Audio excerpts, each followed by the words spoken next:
Question number 11. Find the sum of the first 80 natural numbers 1 up to 80. Is it A, 3,200, B, 3,240, C, 3,280, or D, 3,300? I'll give you 5 seconds to think about your answer. Okay, my dear math learners, let me just tell you that when you add 1 up to 80 manually, you will be having a hard time and you will be also wasting your time. Okay, so is there a technique in solving this problem? Of course there is. What you need to do is you just add the first term and the last term, and then you ask yourself, how many pairs can you make if you have 80 numbers? So there are 40 pairs, and then what we'll to do is you multiply that to the sum of the first term and the last term. So in this case, we have 1 and 80. That will be 81. So 81 multiplied by 40, the correct answer is 3,240. Letter B. Let's check whether we are correct. Alright, my dear math learners. Now let us go to question number 12. Mark borrowed some money from his father. He agreed to pay 400 pesos at the end of the first month and 150 pesos more each additional month for 10 months. Question is, how much does he pay in total after 10 months? Okay, is it A, 8,250, B, 8,500, C, 10,750, or D, 11,000? I'll give you 5 seconds to think about your answer. Alright, my dear math learners, in answering this problem, we are trying to get the arithmetic series. Why? Because the question here is how much does he pay in total after 10 months. So, of course, the first term that is being given here is the 400 pesos. And then the common difference is also being given, which is 150 pesos, because 150 pesos is the additional amount being paid every preceding month. So my dear math learners, earlier I told you that there is a technique in adding the total of a given arithmetic sequence. You are adding the first term and the last term, and then you multiply it by the number of pairs being made.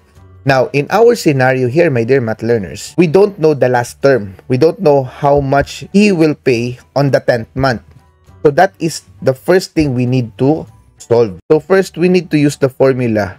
So A sub 10, because we are talking about 10 months, the first term is 400 added by n minus 1. Our n here is 10, of course, because 10 months is being talked about.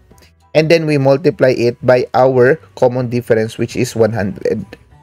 So if we simplify this equation, that would give us 400 plus 9 times 150. And then that 400 will be added to the product of 9 and 150. That is 1,350. So, adding them together, you have 1,750. Now, this is not yet the answer. This is just the value of your 10th term. So, now, you already have the last term for your given problem. So, the last term, right now, will be added with the first term as our technique in getting the arithmetic series. So, adding them, that would give you 2,150. Alright? So, this 2,150 will be multiplied by the number of pairs. So, since we are talking about 10 months, that will be multiplied by 5 because 10 divided by 2 is 5. Alright. Now, you multiply this one to your 2,150, giving you 10,750, and that is letter C. Let's check whether we are correct. Alright, my dear math learners. Now, let us go to question number 13. What type of sequence has a constant ratio between any two consecutive terms? Is it A, arithmetic sequence, B, geometric sequence, C, harmonic sequence, or D, Fibonacci sequence? I'll give you 5 seconds to think about your answer.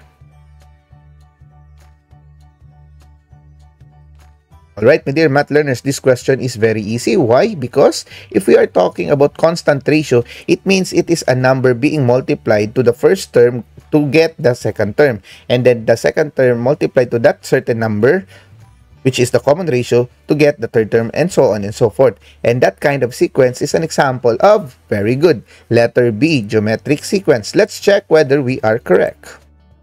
Alright, my dear math learners. Now, let us go to question number 14.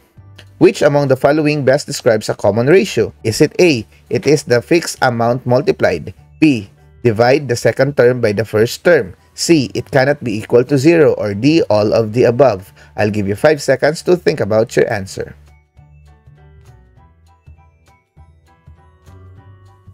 Alright, my dear math learners.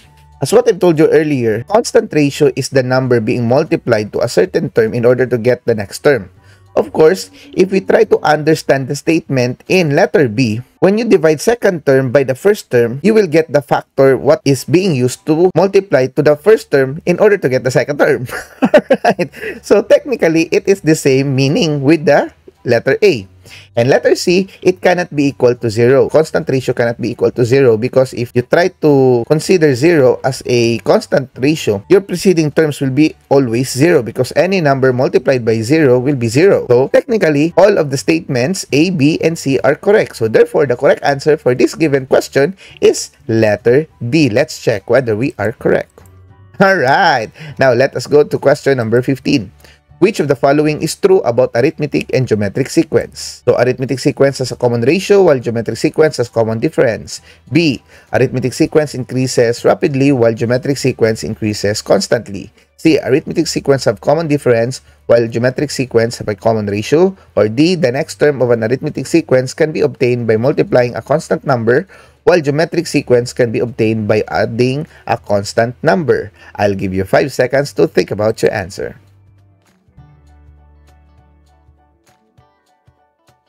Alright, math learners, this question is very easy because we already know that arithmetic sequences have a common difference while geometric sequences have a common ratio, and that is letter C. Let's check whether we are correct. Alright, easy, my dear math learners. Now, let us go to question number 17. Which of the following is true about the given sequences below? X, such that 3, 6, 12, 24, and so on. Y, such that 3, 9, 15, 21, and so on. Is it A, X is an arithmetic sequence with common difference of 3 and Y is a geometric sequence with common ratio as 3? B, X is a geometric sequence with R is equal to 2 and Y is an arithmetic sequence with D is equal to 11? Or C, X and Y are both arithmetic and geometric sequences because they have the same first term of 3? Or letter D, X and Y are neither arithmetic nor geometric sequence? I'll give you 5 seconds to think about your answer.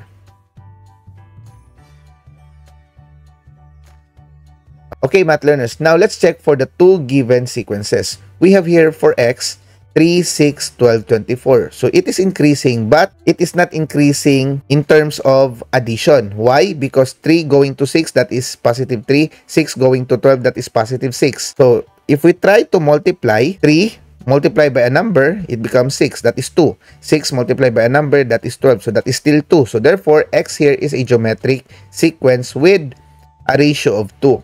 Now, how about Y? 3, 9, 15, 21. So 3 becomes 9.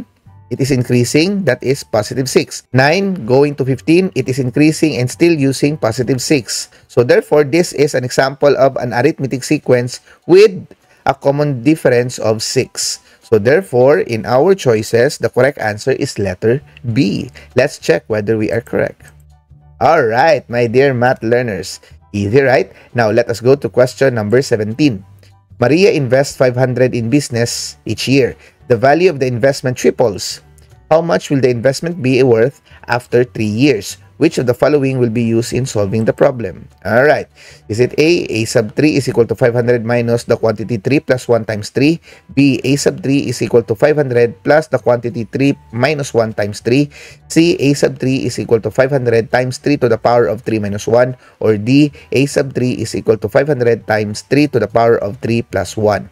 I'll give you 5 seconds to think about your answer. Okay, my dear math learners. Now, as you can see here, the situation is an investment of 500 pesos and then it triples each year. So, the common factor here is 3. So, it is multiplying, not adding. So, therefore, we cannot use the formula for arithmetic sequence. since this situation is a clear example of geometric sequence. Therefore, what is the formula for geometric sequence? If you still remember your lessons, geometric sequence has the formula a sub n is equal to a sub 1 times r to the power of n minus 1. So, substituting our given to that formula, we have letter C as the correct substitution. So, letter C is the correct answer for this one. Let's check whether we are correct. Alright, my dear math learners. I hope you got that one. So now let us go to question number 18. Maria invests, okay, the same question. So the question now is, how much will the investment be worth after 3 years? Okay. Is it A, 4,500, B, 5,000 pesos, C, 6,000 pesos, or D, 13,500 pesos? I'll give you 5 seconds to think about your answer.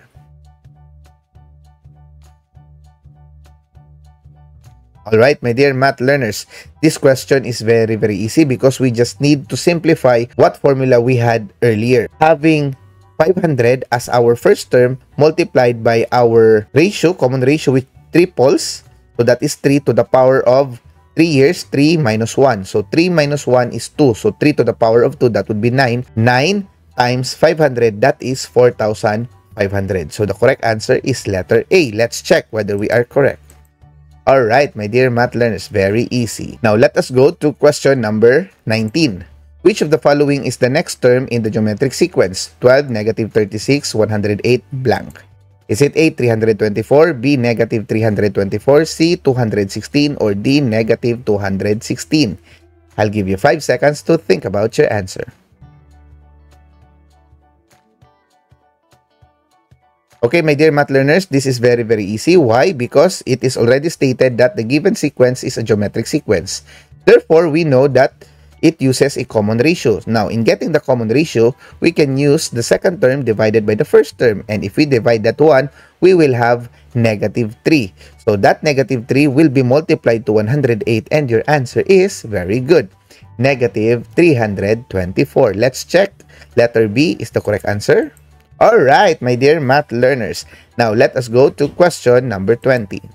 What is the geometric mean between 4 and 400?